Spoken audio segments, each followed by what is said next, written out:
şariatыбыз никени жеңил кылганга буйрат.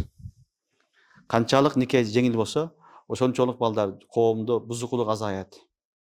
Нике кыйын болгон сайын бузукулук көбөйөт.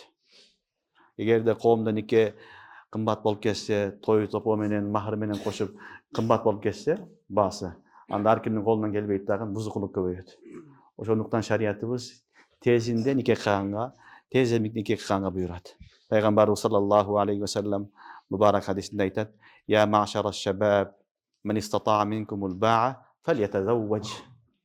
Ey jaşlardan, ey jigitlerden nesi cemaati, kimdin kolundan gelse üylensün degen. Üylensün degen. Ошондуктан шариатыбыз негизи тезде үйлөнгөнгө не кылат? Өкүм кылат.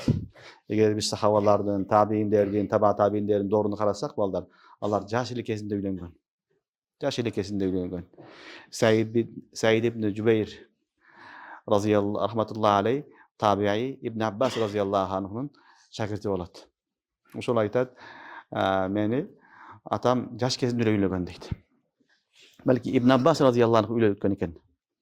Tezirek үйлөнгөн деп, жаш кезинде эле үйлөнгөнгө аракет кылган. Abbas radıyallahu anh эки баласын, Fadıl ibn Abbas, Kulsum ibn Abbas, эки баласын тең жаш кезинде эле эскерткен экен. Балага жеткен учурда эле силер үйлөнөм десеңер тезирээк мага айткыла деп балдарды эскерткен.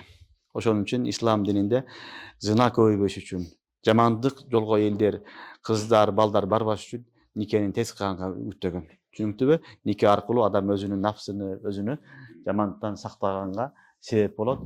Ошон үчүн Аллах субханаху ва таала дагы шариатыбызда никени жеңил кылганга буйрган. Мүмкүн болушунча никени жеңил жепил кылган жакшы. Чыгым азыраак, тезирээк бүтө турган болса, бул эки тарапка дагы жеңил болот.